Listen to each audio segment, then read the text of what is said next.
Owl fans, welcome to the brand new season of Hootie Hoo, Impact Media's weekly delve into all things KSU football, rugby, and ice hockey. I'm your host, Jeremy the Impact York. Going to welcome you guys in. I am trying not to bling out too much, but I am super excited because all three seasons are so close to starting. We will talk a little hockey later.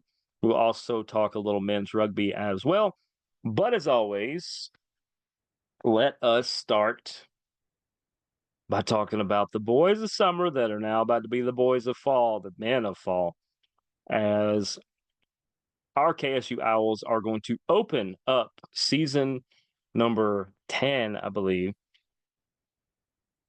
Also, season number 10 in college football, season number 1 in Conference USA, and they are going to do that by going down to UTSA, that is University of Texas, San Antonio. Remember the Alamo? That's where it happened. A little history in there. I know the guys hopefully got a chance to check out some of the history down in that area. Something I've always wanted to do, didn't get a chance to do it yet. Maybe you guys will get a chance to as well, but this game is at 3:30 on ESPN Plus. And here's the fun thing. A lot of people have been asking me, what are you going to say about this game? Well, some things to say. UTSA, I believe they're the Roadrunners, are always a formidable team. They're always going to bring it. They're one of those teams that doesn't matter who they're facing, they're going to bring it. Well, that's what any Coach Bohannon Coach Bohannon team is going to do as well. And here's the thing too. Everybody says expectations. What do you think you're going to see? Well, we know the expectations of this team. They expect to go out and play hard and try to win the game. Once again, that's a Coach Bo thing. We know that this team plays hard, that they are looking at a more balanced attack, as they tried to get into that a little bit last year, a more balanced attack and not as run heavy. I would still say probably 60-40, 65-35 run to pass would be my guess. But at the same time, they're going to be swarming on defense. They're going to be doing some different things. Here's the fun and crazy part. We're kind of at ground zero. We can base a few things off what we've seen, but for the most part, it's a clean slate. It's absolutely a clean slate. What we saw last year may or may not be what we see this year. There's been some personnel changes. There's been some other coaches in and out. A lot of things have changed, and we've never seen the KSU Owls on Division I football level. And let's do some quick math. 12 and 15 hours tells you when I'm recording this. In 15 hours, we won't be able to say that, because these KSU Owls are going to be Division I. They're basically Division I now. They are the Roadrunners. Good. My producer, let me know.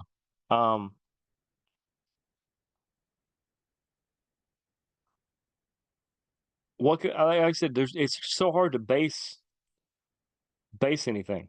I do know that UTSA is coming off of they have won 4 of their last 5. They beat Marshall, I believe, in a bowl game. They beat University of South Florida. They beat Rice, and they beat the University. Don't know who that is. Let me look at North Texas. They beat North Texas University. That's mean. That's mean.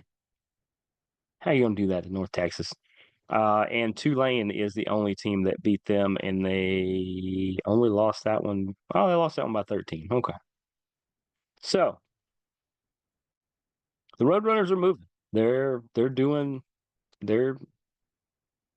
like I said, they're going to be a good team. Can it all be in the first year in Conference USA? Like I said, I don't know. I think we're going to see early once they dip their toe in the water, that the guys are going to pick it up and they're going to be out there competing. I do think this is a good warm-up match. Let's go on the road. Let's get as uncomfortable as possible because you can recover next week at home, which is the home opener. We'll talk about it next week. But like I said, this team is going to show us stuff all year long. And that's what I'm most excited about. Um, we're still finalizing where we'll be for this season. But I tell you what, whether you see us on the field, um, or football or whatever, I can confirm some other stuff later. But whether you see us at the game or not, we will always be watching. We will always, this show is going the entire season. We will be covering from wherever we are because that's our commitment. That's our commitment to all the ladies and gentlemen that make KSU great. All of you guys. It's all you guys too.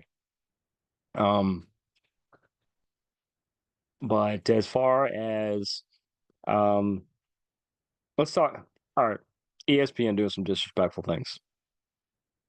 This is mean. This is ESPN.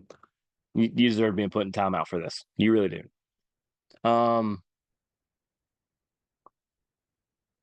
No simple way to put it.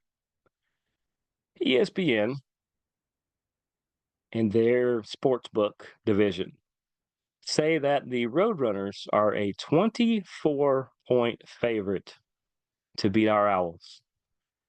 24. That'd be like if Alabama played a high school. 24? Ouch. You want to kick my dog on your here? I'd rather you not kick the dog. On paper, UTSA it should win by maybe 14 to 17 if it played out on paper.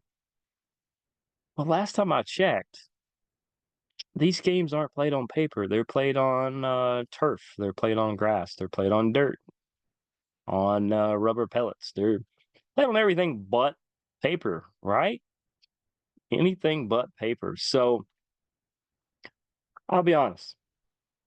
Is it a tall order and a tall task for the Owls? Yes, it is. Very much so. However, there are ways they can win this. They my three keys to victory, I guess is the way I would put it. Um, I think they have to control the line of scrimmage. These are going to sound very general, but they're not if you know KSU. Control the line of scrimmage. I need the offensive line to hold strong to set up the run game because the run game is going to set up the pass game. And I need the defense to get after the quarterback. You don't necessarily have to sack him. You need him running around. You need him as uncomfortable as possible. And that's just where that is. Control the line of scrimmage. Number two, you need to control the clock. If that means running the ball, if that means not running the ball, you need to control the clock. And once again, you need to make the Roadrunners as uncomfortable as possible. You need to be Wile E. Coyote. You need to be Wile E. Coyote and keep the Roadrunner constantly looking around everywhere, trying to figure out which way is up. That is what needs to happen there. And third key, it's the turnovers. It's the turnovers. That can ruin your day very quickly, especially in Conference USA. Not that the old division is not this way too, because there's playmakers there, but a team like the Roadrunners, once again, this is Kennesaw is Wile E. Coyote. And if the Coyote's ever going to catch up to the Roadrunner, you can't make a lot of simple mistakes. Hey, you throw a really good ball into coverage and it gets intercepted or tipped. Okay. You throw into triple coverage, it's a bad decision. You put the ball on the turf when you could have just held on to it. Yeah, things like that. Just real simple things. I think if they do those things, it's going to be a really competitive game. I think Kennesaw has a chance to win this. I'm not saying this for the sake of this being a Kennesaw show. I actually truly believe that Kennesaw can win this game. And I really hope they do. I'll be watching along. Don't know if we'll be tweeting as we go. Sometimes we do that when we watch games. We'll do some tweet along games this year. Um, Definitely home games is usually when I do those, but maybe we'll do some away ones. We'll look at some stuff. But yeah, I think that's just where this team is right now. Is if you do those things, then I think you're going to stand a real good chance at um, at winning this game. Because things to look out for with UTSA. Um, their quarterback is what's his name? It's Harris. I know that. Did he have a first name? Frank. Frank Harris. Last year he was 218 for 336, threw for 2,500 yards. And didn't he run? He also ran 86 times for 323 yards. It's not bad, but he's going to pick it up because this will be another year. Um, their leading rusher was, I want to get his name right. I thought it was Caleb Barnes. Kavorian, way off. Kavorian had 147 carries for 715 yards. They also ran Henry and Griffin, who had 588 and 483. Henry ended up with a lot of the touchdowns. He ended up with 11, where Griffin and Barnes had 6. And actually, Harris, the quarterback, got 4 on his own. So the run attack. That's where it is because Harris threw 18 touchdowns, which is not bad. But in college, that's normally in the 25 to 30 range. So that tells you right now they do a balanced attack and they are going to run the ball as well. Their leading receiver had 1,151 yards. I know it was Cephas. What was his first name? Joshua Cephas. How good is Joshua Cephas? Well, he's currently a Jacksonville Jaguar. So good he is. Their next best receiver, I believe, was a tight end who is now no, he's still there. Wide receiver. Tyke Ogle Kellogg. He had 33 catches, 575 yards, and McEwen had 42 catches, 546. Cephas had 10 touchdowns. They're going to miss him, but Ogle Kellogg had 7 and 3 to McEwen. So they had one receiver they really liked, and they had a couple that complimented. And I think Ogle Kellogg is going to be the guy. And between McEwen and McCoy, I believe are going to be the big targets. Their special teams is strong. The guy to watch out for is a linebacker that they have. I got to make sure. He may have got drafted. Is he? No, even better. Trey Moore, who had 14 sacks last year in the line from the linebacking core, is now a hook 'em horn. So not as concerned with him, but Robinson had 4.5. There's Matterson was a defensive tackle who had 5 sacks. If a defensive tackle has a bunch of sacks, then he's getting pressure. You didn't run into him because if you run into him, it'd just be a tackle for loss or just a tackle for 1 yard.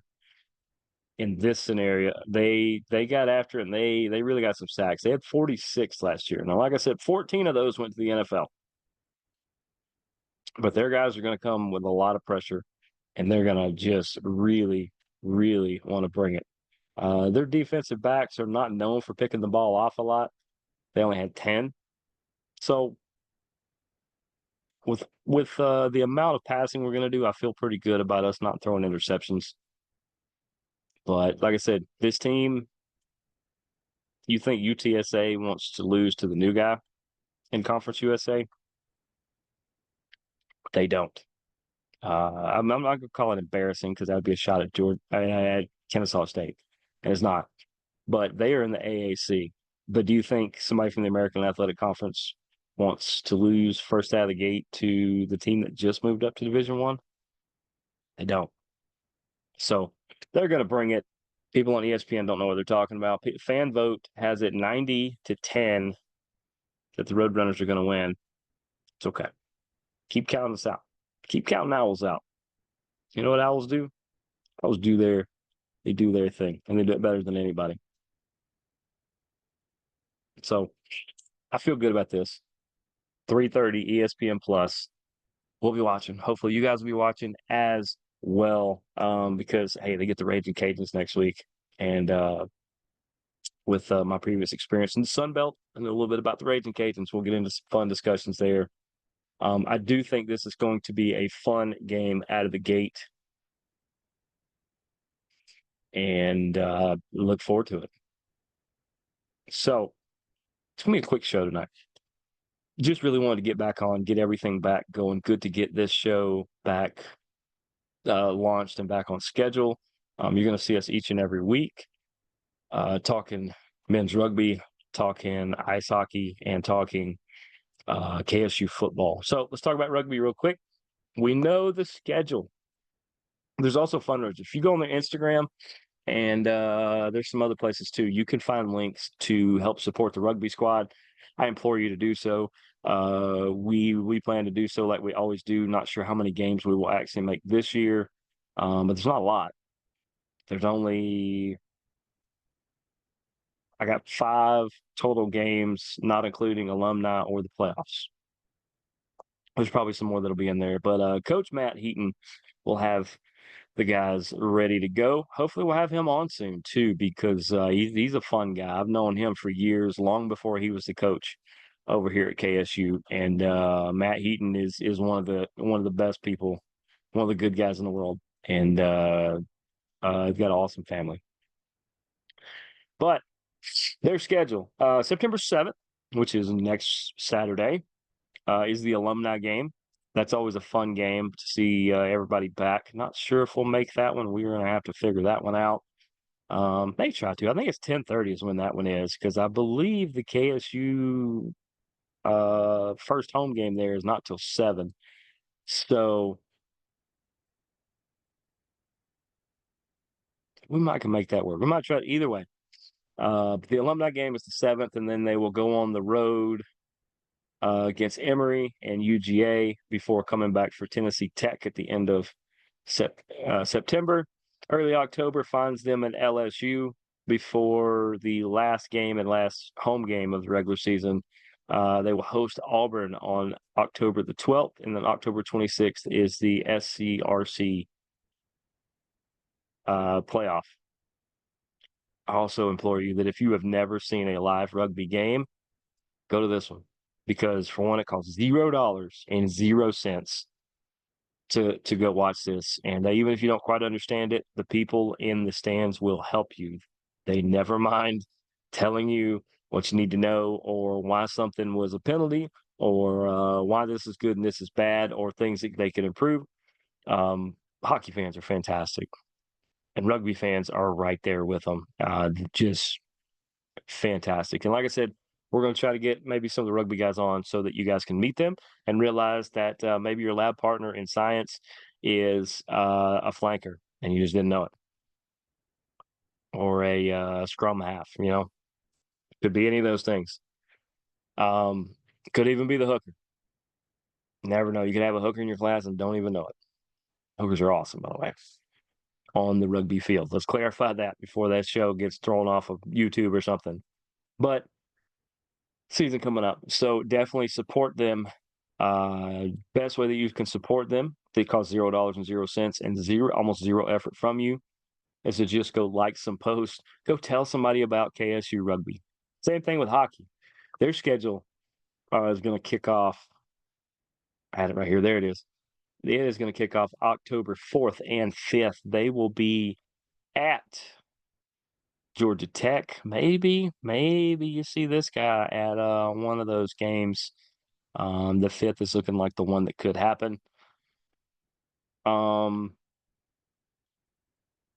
Before the first home game. Now, they're playing at the Ice House. They are back in Kennesaw at the Ice House, or Marietta, or whatever you want to call it. It's right past campus. So no excuse. You guys should come to a game. Be my guest at a game. I am hard to miss at games. I promise you will find me.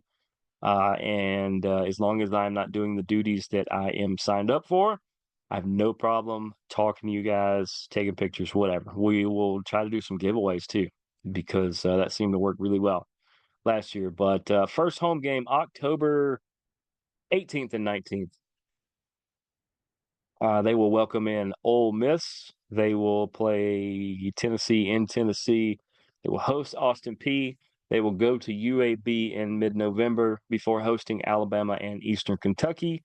Then they will go to South Carolina, the Gamecocks. That is a doubleheader out there. I think that's some sort of tournament. And then they will be at UGA January 31st and February 1st before getting into playoff play, because we all know that these guys are going to be making the playoffs, and it's going to be stupid. It's going to be absolutely awesome. A shout out to James Kravis, who I believe was named the captain. If I have that wrong, apologies. I believe Chris Scott was named an alternate captain. I did know the other alternate captain. These are all unofficial. I trust the source that told me, but I have not seen official announcements. So that's why I will just say it as a source, and I trust that source. But as far as my duties at KSU hockey games, a lot of people have asked me, hey, you were the voice of YouTube and the voice of the team last year. What's your role this year? We are signed on for season 2. We are signed on for season 2. If you tune into the YouTube broadcast, you will get to hear this amazing voice. I promise you will sound better than it sounds right now. But we're excited. We're going to try that. We are upping some of the equipment that we do. Me and Connor Whelan. He is signed on for season 2 of doing the camera work. So we are going to go scout it out and see what we can do and try to do some fun things that I think you guys are going to really, really enjoy this year. But that's pretty much it. We, hockey is starting up early October, early September for rugby, and the football season is upon us in a handful of hours. So thanks for tuning in to the season premiere of uh, Hootie Hoo, our weekly dive into the KSU Owls. I am Jeremy the Impact York. We will see you guys soon, Owl fans. Until then, deuces, gooses. Go Owls.